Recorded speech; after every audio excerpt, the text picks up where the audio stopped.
нишондани гулбутаҳо дар гулгашту хиёбонҳо ва роҳравҳо на танҳо ба ҳусни шаҳр зебоӣ зам мекунад, балки тамошои ин манзараҳои дилфиреб ба кас рӯҳу оромиш мебахшад.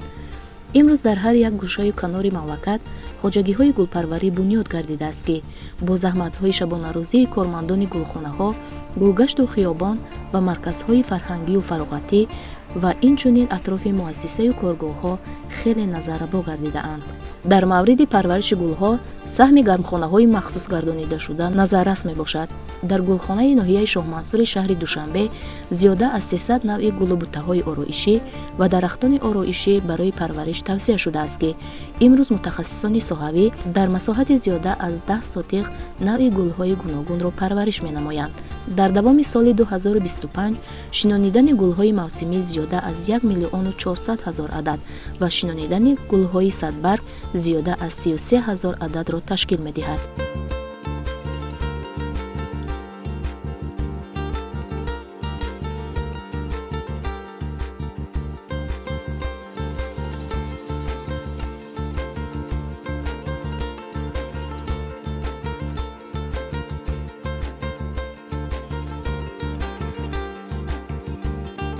раёсати истифодабарии роҳи ноҳияи Шоҳмансур дар асоси оиннома низомномаи раёсат нисбати шинондани гулу дарахту бутон дар соли 2024-25, яъне нақшаву чорабиниҳое ки барои боз ҳам ободу зебо гардондани ҳудуди ноҳияи Шоҳмансур нақшабандӣ карда шуданд, то ба имрӯза аллакай дар амал иҷро намуда истодааст.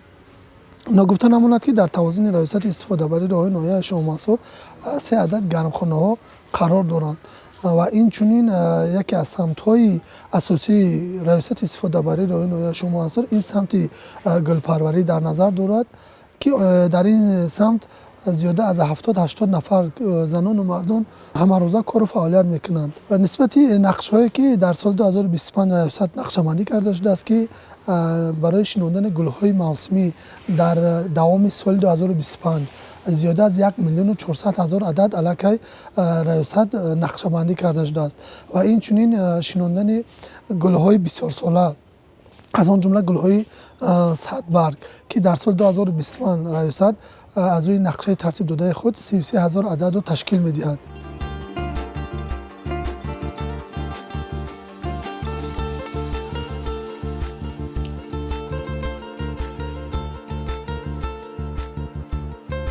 инчунин шинонидани дарахтони сояафкан, ороишӣ ва бутадарахтон низ дар соли 2025 зиёда аз 1.5 ҳазор ададро ба нақша гирифтааст.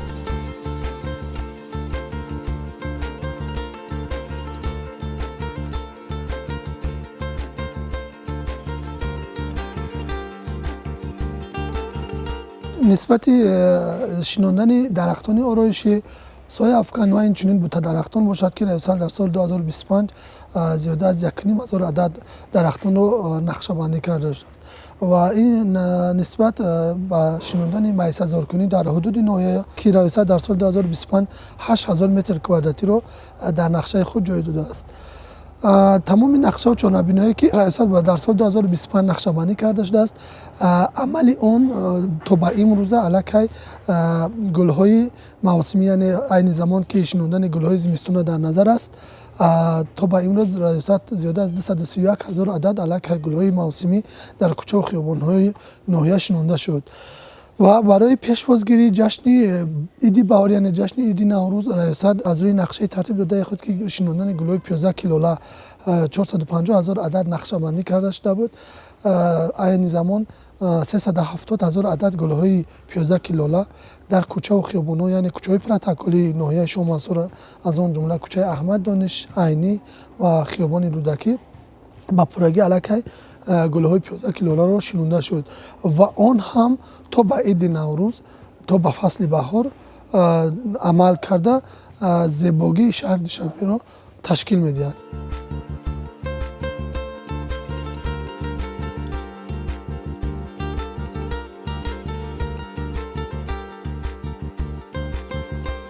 парвариши гулҳо дар шароити гармхонаҳо роҳу усулҳои парвариши худро дошта мутахассисон шароити мувофиқро барои нигоҳубини онҳо таъмин мекунанд. мутобиқи талаботи агротехникаи парвариш дар шароити гармхонаҳо ҳарорат бояд аз 18 то 25 дараҷаро ташкил диҳад.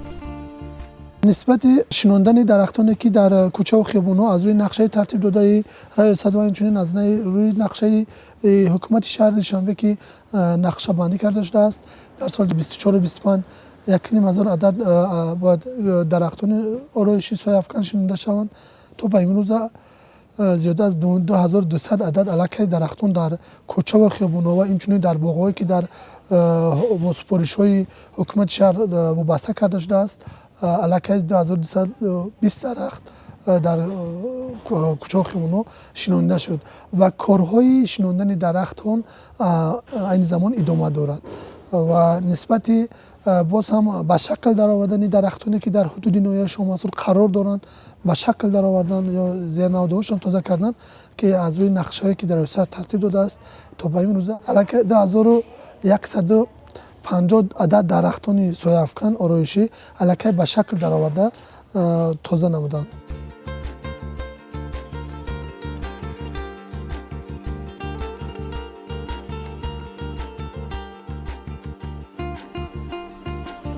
барои парвариши гулҳо дар шароити иқлими мо ки тобистон гарм ва зимистон нисбатан сард аст, интихоби гулҳои мавсимиро мувофиқи шароити иқлим бояд ба нақша гирифт.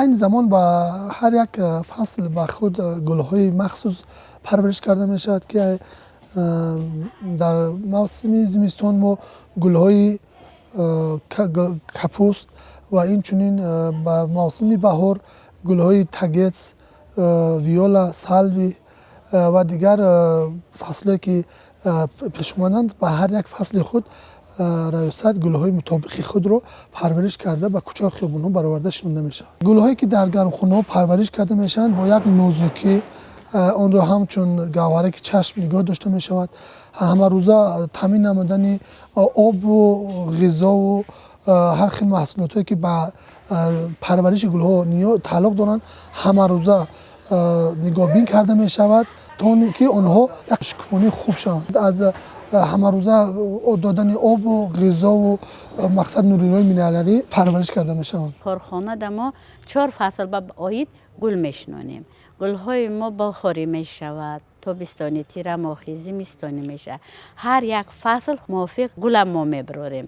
зимистон ба дош медодагиш, баҳор да баҳор ба бана борони ванамин боронбориш ба ҳамун чизош ба тобистон ба гулҳои тобистона, тирамоҳ ба гули тирамоҳона мебарорем. айни хол ҳозир мо гулҳои тагес шинондастем, ба тубакҳои полиэтилен мегузаронем. инора ҳар як кора заҳматш ҳаст гуфтагӣ борин.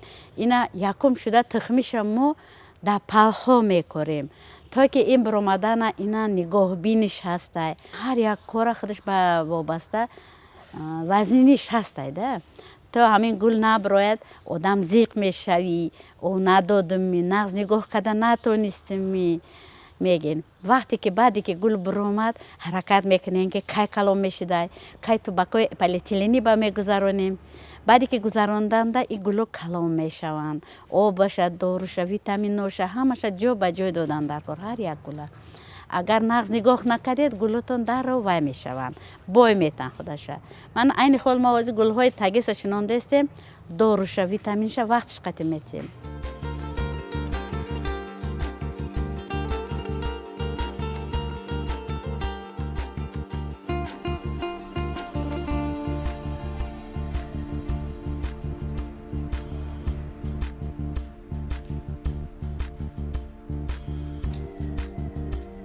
албатта парвариши гулҳои зебои рангоранг муҳити атрофро зебу зиннати беандоза мебахшанд.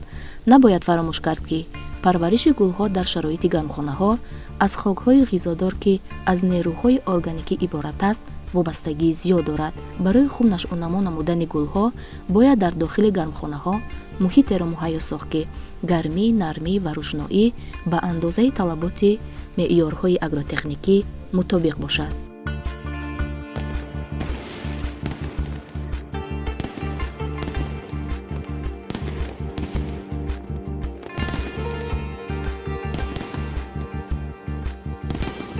برای پرورش گل‌هایی که در گرمخانه ریاست پرورش کرده می‌شوند از سیاه خاک و اینچنین نیروهای مینرالی از پرو، ترف و دیگر غذایی که برای باز هم قوت بخشی گل‌ها در کاریان استفاده برده می‌شود.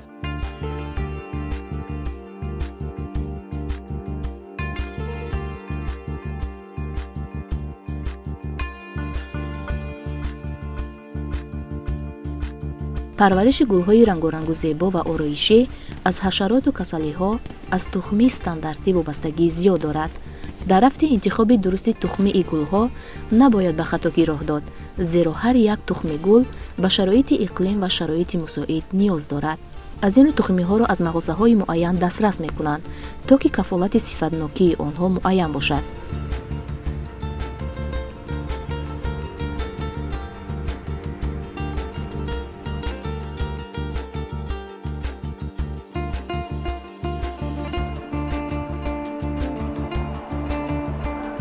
تخمی گل‌ها را ما از هر مغازه خریداری کرده، از مغازه گلپروری خریداری کرده می شود. پس آن در گرمخانه ها کاشیده و رو پرورش کرده و به عمل که اومد به کوچه و خیابان ها برآورده شنونده می شود. پرورش و نشأ و نمای خوب گل‌ها از شرایط خوب و زحمت‌های زیادی گلپروران وابستگی زیاد دارد. پیش از کشت تخمی در زمین، اول خاک را نرم و هموار نموده زمین را در شکل پل آماده می‌کنند که خاک آن از مینرال‌های گوناگون ترکیب یافته اینچنین نوری‌های ارگانیکی را علاوه می‌کنند. همین طور برای خوب نشأ و نما یافتن گل‌ها در گرمخانه‌ها شرایط خوب فراهم آورده می‌شود. گرمخانه با تجهیزات‌های مخصوص گرم‌دهی و لوازمات آب تامین‌کنی مجهز گردانیده شده. در همه فصل کارگران می‌توانند پرورش گل‌ها را براه مانند.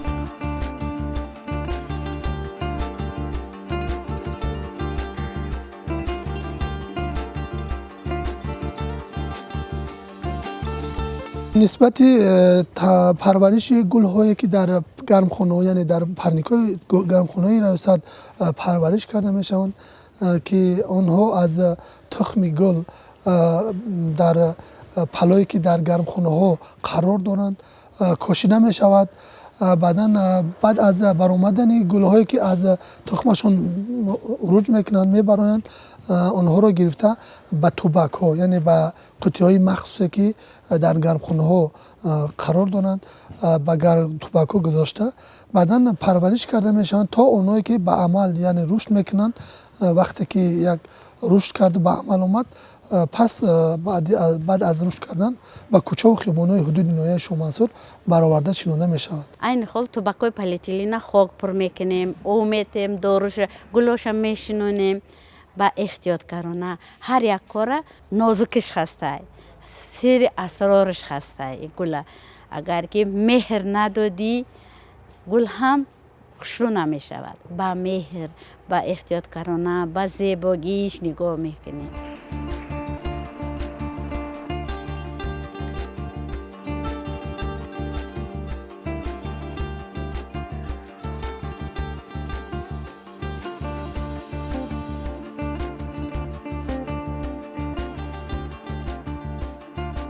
امروز نمودهای گوناگون گل‌های لاله و صدبرگ‌های زیبا در نزد بیناها و گلگشت و خیابان‌ها پرورش کرده می‌شوند که آنها مثل گل‌های محلی بوی خاص ندارند، اما متخصصان تفاوت بین آنها را با راه‌های صنعی یا به اصطلاح گیبرید آفریده شده شرح و توضیح می‌دهند.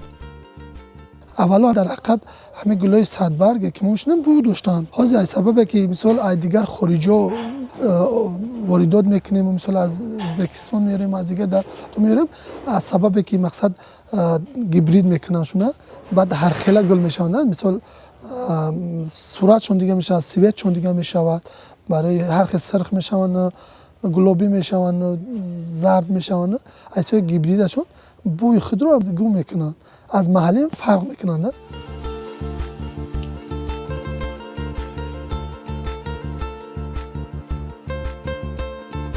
гулҳоро на танҳо барои зебоӣ ва накҳаташон кишту парвариш мекунанд, инчунин барои хусусиятҳои шифобахшиашон аз қадим дар тибби мардумӣ ба таври васеъ истифода мебаранд. ҳоло баъзе гулҳои маҳаллиро ки хусусиятҳои шифобахшӣ доранд, кишту парвариш мекунанд.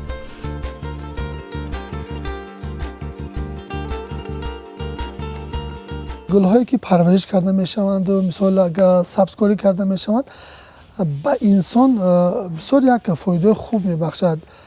Масалан вақте ки шаҳрвандон ё ки дар шаҳр дар кӯчаву хиёбоно гаштугузор мекунанд, як зебогиро мебинанд, як тозагиро мебинанд, як боз ҳам сабзу хӯрамиро мебинанд. ба инсон ҳам оромӣ асаб аст, ҳам як таби болида мешавад, ҳам як бисёр як одам вақте ки табаш болида шуду вақте ки як хушҳол шуд, ба саломатӣ ин хушҳолию хурсандӣ ин саломатии одамро бисёр фоидаи калон дорад.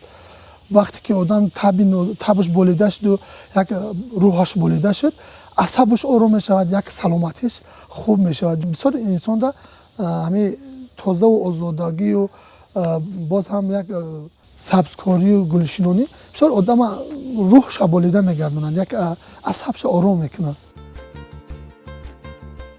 гул дар тӯли таърих ҳамеша рамзи зебоӣ ва хушҳолию хушнудии одамон буд ва боқӣ хоҳад монд ки то ҳол барои кишту парвариши он кӯшиш ба харҷ дода мешавад. бинандагони гиромӣ, вақте аз гулгашту хиёбонҳои гулпӯши шаҳру навоҳии хеш гузар мекунем, набояд фаромӯш кард ки барои парвариши ин гулҳои хушрангу хушбӯй модарону бонувони мо заҳматҳои шабонарӯзӣ кашидаанд.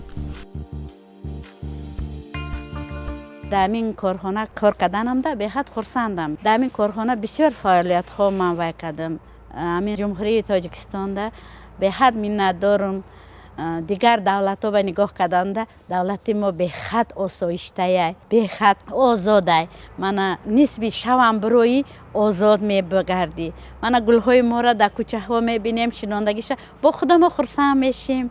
бо ай дигар ҷо омадагӣ одамо мегӯяд ки ин гулҳоро ай куҷо чӣ хел карда мешинонед, чӣ тавр калом мекардану мо намедонанд. вақте ки ба ёро паймол мекунанд, меҳнатамон ба диламон месӯзад. мегем ки илтимос ҳамина зери по накунед, охи меҳнати ин чӣ қадар душвор аст.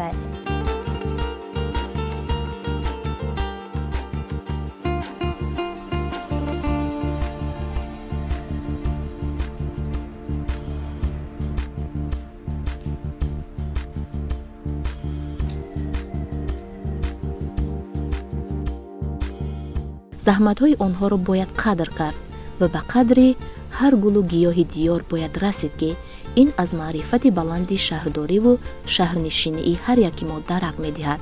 дӯстдори табиат бошед ва шаҳри мо хонаи мо, шиори зиндагии ҳар яки мо бошад.